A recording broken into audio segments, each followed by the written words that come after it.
Sir ஒரு நகரம் வளர்ச்சி அடைய அந்த இடத்துல இருக்கக்கூடிய ரோடு தான் ஃபர்ஸ்ட் பேசும். இந்த ஏரியாக்குள்ளே போனாலே ரோடு ரொம்ப குண்டும் குழியுமா இருக்கும். அந்த இடத்துக்கு போகவே முடியாதுன்னு ஒரு பிரச்சனை இருக்கும். அந்த இடம் வளர்ச்சி அடையணும்னா ரோடு நல்லா இருந்தால் தான் மக்கள் அங்கே வருவாங்க. இல்லை அந்த இடத்துல மற்ற விஷயங்கள்லாம் டெவலப் ஆகும். இங்கே எருமவெட்டிப்பாளையம் அப்படின்ற ஒரு பகுதியில் ரோடு பிரச்சனை ஒன்று இருந்துச்சு. சார் அதை அட்ரஸ் பண்ணாருன்னு கேள்வி. என்ன நடந்தது சார்? எருமவெட்டிப்பாளையம், அதாவது பழைய எருமவெட்டிப்பாளையம், புதிய எருமவெட்டிப்பாளையம் 2 ஊராட்சிகள் இருக்காங்க. அதில் ஏறக்குறைய 5000 பேர் வசிக்கிறாங்க. அது பின்னால் 2 பக்கம் கொசசு ஆறால் சூழப்பட்டு உள்ளது. இந்த பக்கம் 2 பக்கம் காட்டால், வனத்துறைக்கு சொந்தமான காடால் சூழப்பட்டு ரெண்டுமே ஒரு வில்லேஜுமே தீவு போல தான் இருக்கு. அதில் ரோடு கடந்த 15 ஆண்டு காலமாக இல்லை. நான் 2011 பிரச்சாரத்துக்காக திராவிட முன்னேற்ற கழகத்தினுடைய வேட்பாளருக்காக அந்த பிரச்சாரத்துக்கு சொல்லும்போது அந்த பகுதியில் எங்களால் போகவே முடியும். அந்த அளவு காட்டு உள்ள ரோடு சரியாகவே இல்லை. வில்லேஜுக்கு போகும்போது அப்போ நான் என்ன நினச்சேன்னா, இது எப்படி ரொம்ப சிரமமாக வளராங்க அப்படி.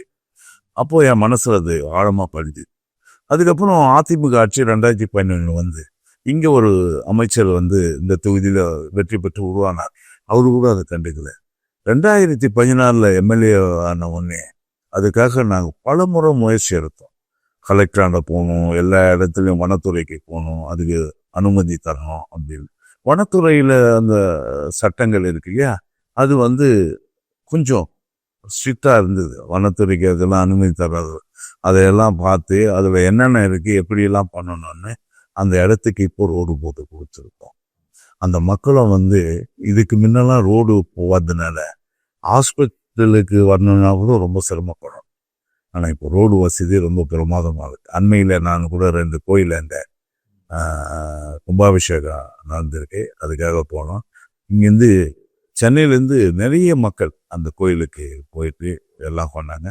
திருப்தி அவங்களாம் அங்கே சாமி கும்பிட்றதை எங்களால் பார்க்க முடியுது. மக்களும் பஸ்ஸும் போகுது, அந்த ஊருக்கு பஸ் போகுது, பள்ளிக்கு செல்ல மக்கள் அதிகமாக புழங்க ஆரம்பிச்சாதான் நிறைய இருக்குது. இப்போ அந்த பிரச்சனை இல்லை. அதே நேரத்தில் முதல்ல மாவட்ட ஆட்சித்தலைவர் அங்கே இட்டு போயிட்டு கள ஆய்வு செய்தது நான் தான். அந்த ஊர் மக்களே சொல்லுவாங்க, கலெக்டர் ஒருத்தர் எங்கள் ஊருக்கு வர்றாருன்னா இவர் தான், எங்களுக்கு தெரிஞ்சது 100 ஆண்டு காலத்தில் கலெக்டர் எங்கள் ஊருக்கு வந்தது இவர் தான் அப்படின்னு சொன்னாங்க. ஆல்பி ஜான் மாவட்ட ஆட்சித்தலைவர் அவர் தான் பார்த்தாரு, அவர் தான் ஹெல்ப் பண்ணாரு.